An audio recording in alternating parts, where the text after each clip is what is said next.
विजय शिक्षण संस्थेच्या प्रगती विद्यालयाच्या माध्यमातून जे वेगळ्या प्रकारचं या विशेष मुलांसाठी काम होतं आहे, दिव्यांग मुलांसाठी काम होतं आहे, त्याविषयी माहिती देण्यासाठी मी संस्थेच्या पदाधिकारी सन्माननीय शुभदा अघोर यांना विनंती करीन, कृपया आपण मंचावर यावं.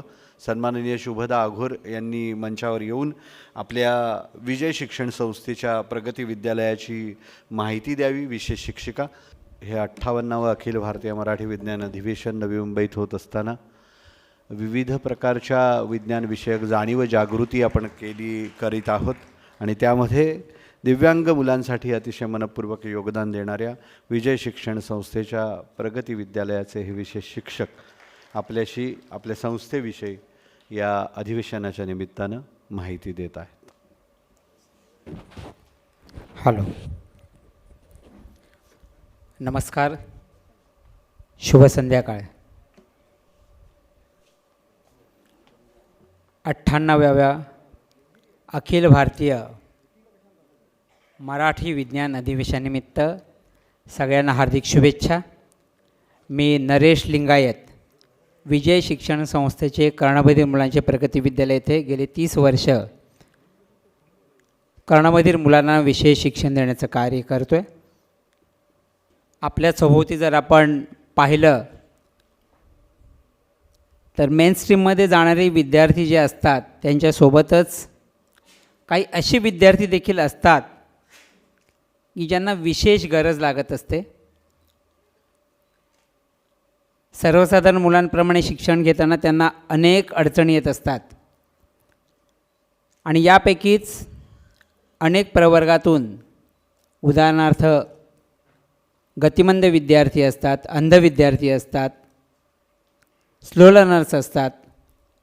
अशापैकीच कर्णबधिर मुलांच्या व्यथा जाणणारी अशी एक व्यक्ती होऊन गेली, ती म्हणजे आमच्या आदरणीय विजय शिक्षण संस्थेच्या संस्थापिका कैलासवासी मैनाताई रामचंद्र गोखले. आज मी इथं जो उभा आहे तो केवळ त्यांच्यामुळेच उभा आहे. 1960 साली त्यांनी 26 जुलै 1922 रोजी मैनाताईंचा जन्म झाला. त्यांचे वडील चालू राहू दे, चालेल. बाईंना मराठी, हिंदी आणि गुजराती भाषा उत्तम येत. 1940 साली विवाहानंतर त्या मुंबईत आल्या व केळकरांच्या कर्णबधिरांच्या शिकवणी वर्गात गुजराती शिकवू लागल्या. त्यावेळी कोणतीही साधने नसताना मैनाताई म्हणजे आमच्या आदरणीय बाईंनी देहबोलीतून, लिहून, बोलून कर्णबधिरांशी संपर्क साधला.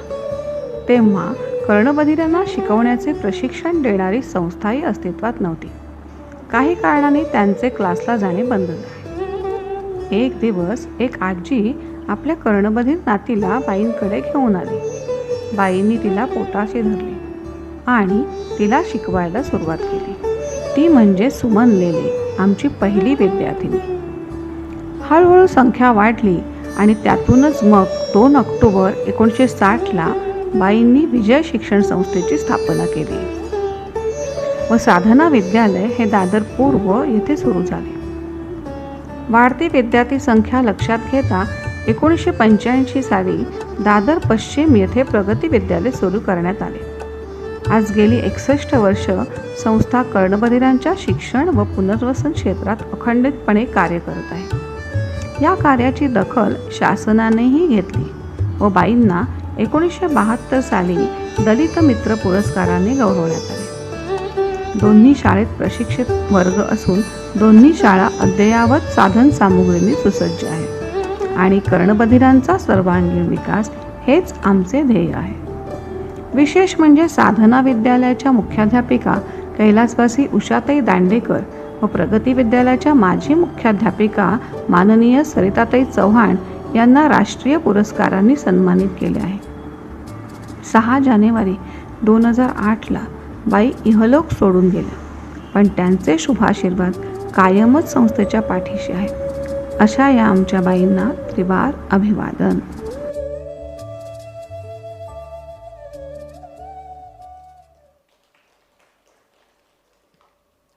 धन्यवाद. कर्णबधिर मुले देखील बोलू शकतात हे सिद्ध करणारे एक छोटंसे प्रार्थना गीत आहे. विद्यार्थिनीचं रेकॉर्डिंग केलेलं हे गीत आहे. मुक्काम करोति वाटलं पंगुं लघते गिरिं ये कृपातमहं वन्दे परमानन्दमाधवम्.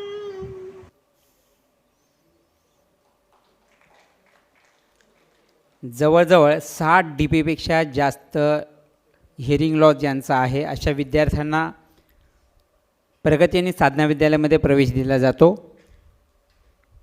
विजय शिक्षण संस्थेच्या माध्यमातून दोन्ही शाळांतून जवळजवळ 600 ते 700 विद्यार्थी शिक्षण घेऊन आपलं जीवनक्रम करत आहेत. विजय शिक्षण संस्था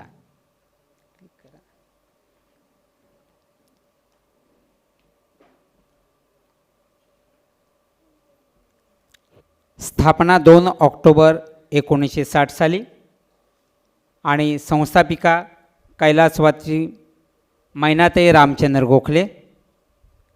संस्थेचा पब्लिक रजिस्टर नंबर आहे E2071 मुंबई.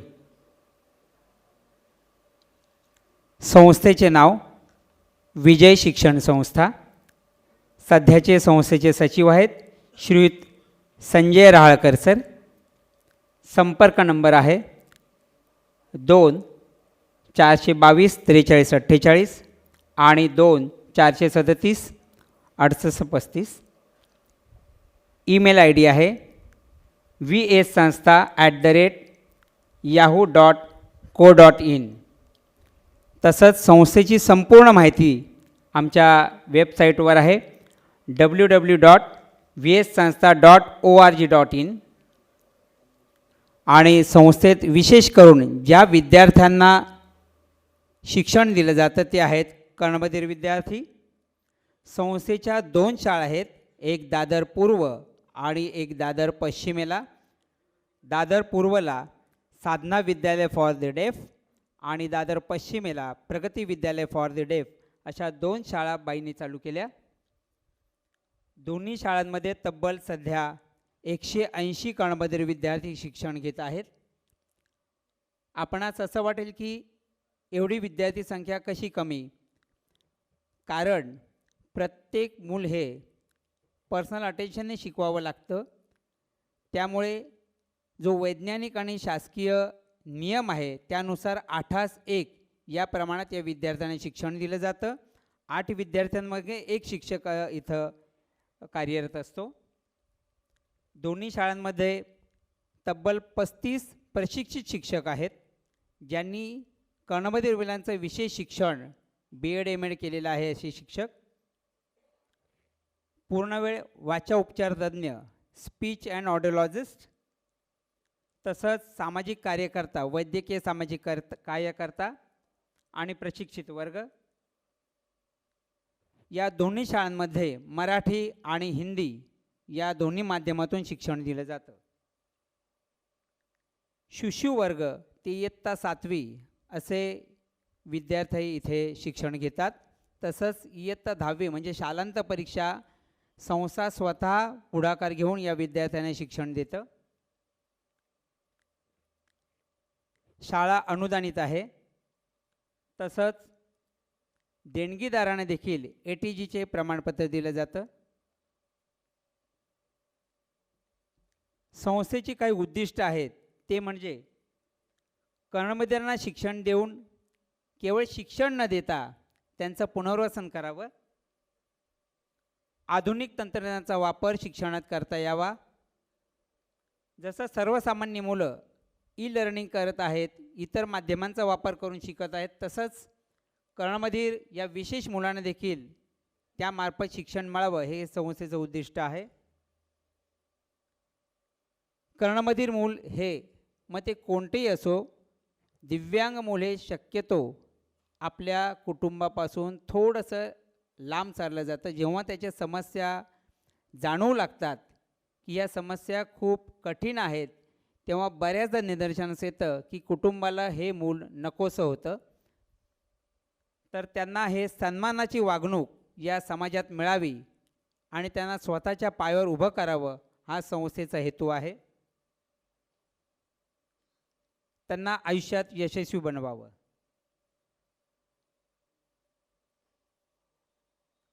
संस्था गेली 63 वर्ष कर्णबंधनाच्या क्षेत्रात कार्य करताना विविध उपक्रम राबवित आहे.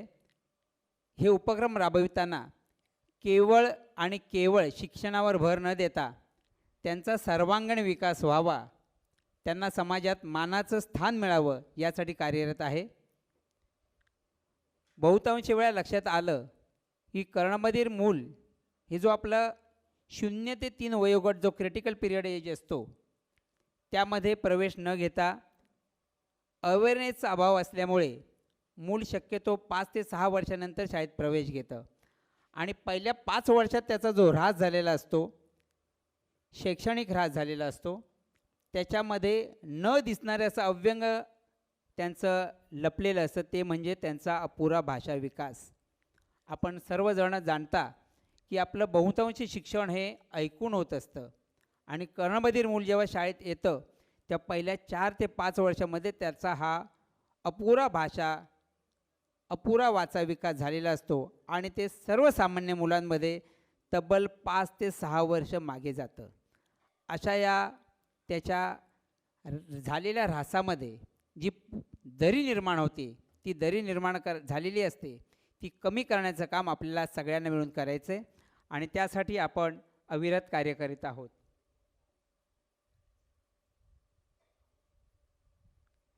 हे कार्य करीत असताना बाईंना अनेक समस्या आल्या. मैनाताईंनी ज्या काही समस्या झेलल्या सुरुवातीच्या चित्रफितीमध्ये आपण पाहिलं, ते करीत असताना त्यांनी समाजातील अनेक घटकांना एकत्र केलं आणि विजय शिक्षण संस्थेची स्थापना केली आणि त्याचं फलित म्हणून त्यांना दलित मित्र पुरस्कार तसंच इंजिनिअरिंग असोसिएशनतर्फे त्यांना एक सन्मानित केलेले अनेक पुरस्कार त्यांना प्राप्त झालेले आहेत. साधना विद्यालयाच्या माजी मुख्याध्यापिका कैलासवासी उषाताई दांडेकर यांना राष्ट्रीय पारितोषिक, तसंच प्रगती विद्यालयाच्या माजी मुख्याध्यापिका सरिताताई चव्हाण यांना देखील राष्ट्रीय पारितोषिकाने सन्मानित करण्यात आलं होतं. हे काही फोटो आहेत. आपण जसे इतर सण समारंभ साजरे करतो, सर्वसामान्य मुलं त्याचा आस्वाद घेतात, त्याचप्रमाणे कर्णबधिरांना त्यांच्या कर्णबधिरतेवर मात करण्यासाठी आपण शाळेत काही उपक्रम राबवतो. त्यामध्ये नाट्य विभाग असतो, शिवाय सण समारंभ आपण साजरे करतो, त्याच्यातून त्यांचा भाषा विकास, वाचा विकास कसा होईल याकडे कटाक्षाने लक्ष दिलं जातं. खाली जी आपण क्लिप बघताय, छोटा फोटो, ती आहे मायमिंग. जेव्हा मुलांची भाषा अपुरी पडते तेव्हा त्यांची देहबोली काम करते. देहबोलीमध्ये त्यांचा पूर्ण नखापासून पायाच्या केसांपर्यंत आणि चेहऱ्यातून जे हावभाव प्रकट होतात त्याच्यातून ते भाषा व्यक्त करण्याचा प्रयोग करतात. केंद्राची मान्यता असलेली नाट्यशाला ही कमलाकर सोनटक्के आणि कांचनदेव सोनटक्के यांची मोठी संस्था आहे. त्यांच्या माध्यमातून आम्ही मायमिंगचं अलीकडेच एक शिबिर घेतलं होतं, ज्याच्यातून मुलांना भाषा व्यक्त करता येईल.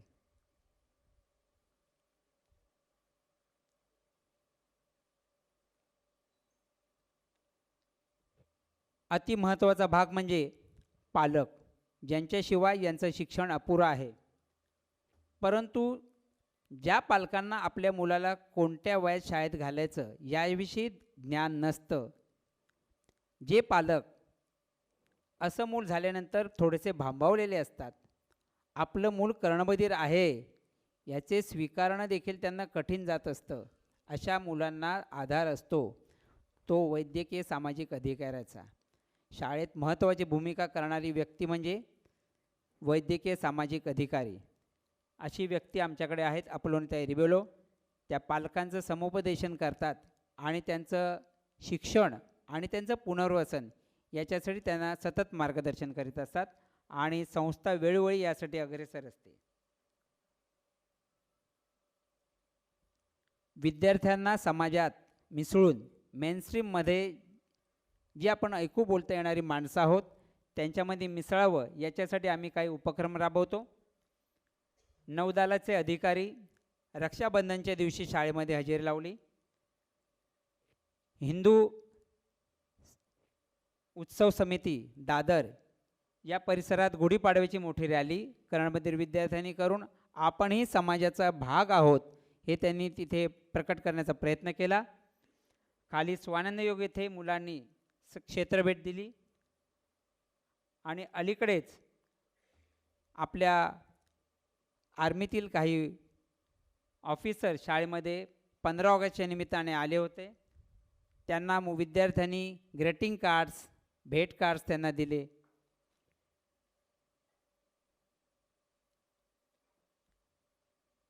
संस्थेच्या दोन्ही शाळांच्या विद्यार्थ्यांनी विविध ठिकाणी राज्यस्तरीय स्पर्धांमध्ये सहभाग घेतला होता.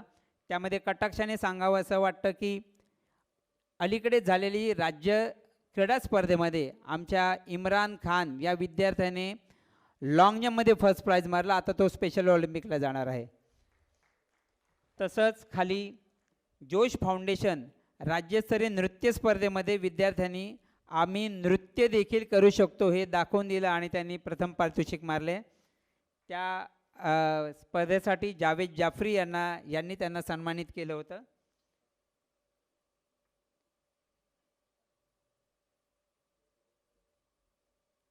अनेक उपक्रमांमध्ये शिक्षक देखील सहभागी होतात.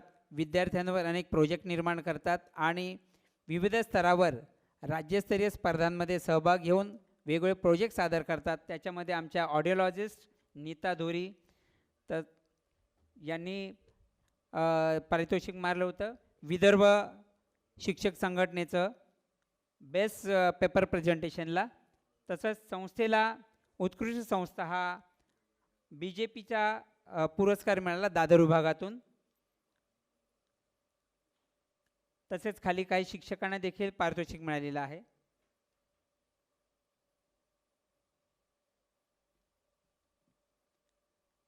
साने गुरुजी विद्यालय दादर येथील विश्वस्त श्रीयुत मोहाडीकर सर हे देखील संस्थेच्या आमच्या सदस्य मंडळावर आहेत. त्यांनी विद्यार्थ्यांना वेळोवेळी मार्गदर्शन केलेलं आहे आणि सतत ते विद्यार्थ्यांच्या संपर्कात असतात. दुसरं जे चित्र आहे ते मूल जेव्हा शाळेत शिक्षण घेऊन जातं, पासआउट होतं, 10वी होतं, त्याचं 12वी होतं, मग पुढे काय, मग त्यांचं पुनर्वसन आलं. त्यासाठी मी 2 ऑक्टोबर जो संस्थेचा वर्धापन दिन आहे त्या दिवशी आम्ही विद्यार्थ्यांसाठी माजी विद्यार्थ्यांचा एक मेळावा भरवतो आणि त्यांना त्यांचं मत व्यक्त करायची संधी देतो. मुलं स्वतः माईकवर बोलतात, दुभाषिक असतात, जेणेकरून त्यांच्या व्यथा, त्यांच्या काही अडचणी असतील त्या तिथे मांडल्या जातात. सामाजिक बांधिलकी म्हणून कोविड काळामध्ये जवळजवळ 300 ते 350 दिव्यांगांना संस्थेने धान्य वाटप केलं आणि दुसऱ्या एका ठिकाणी अदर डिसॅबिलिटीच्या मुलांना मार्गदर्शन केलं. केवळ आमचीच संस्था कर्णबधीर आहे म्हणून नव्हे तर इतर दिव्यांगत्व असलेल्या विद्यार्थ्यांना देखील मार्गदर्शन केलं, पालकांना मार्गदर्शन केलं.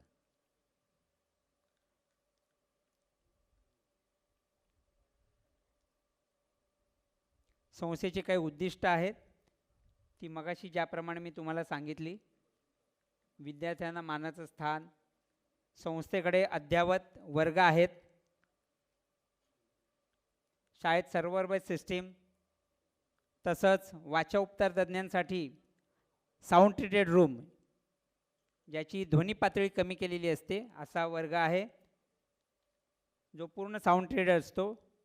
इंडक्शन लिफ्ट सिस्टीम, पूरक आहार योजना विद्यार्थ्यांना दिली जाते. शैक्षणिक सहली असतात.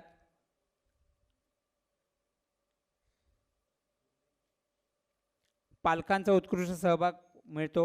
जेव्हा जेव्हा पालक संधी मिळते त्यांचा वाचा विकास करण्याचा देखील प्रयत्न करतात. त्यांना वेगवेगळे मार्गदर्शन केलं जातं आणि संस्थेचे जे कार्य असतं त्याचे खूप पेपर्सना काही हे प्रकाशित झालेलं आहे. त्याचे काही मी इथे कात्रण लावलेली आहेत. मगाशी सांगितल्याप्रमाणे भविष्यातली ते आमची काही उद्दिष्ट. धन्यवाद.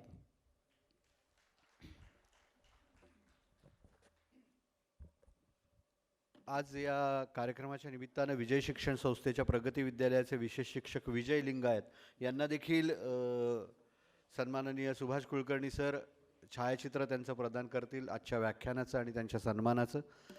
एकंदरीतच या सगळ्या द्या ना सर.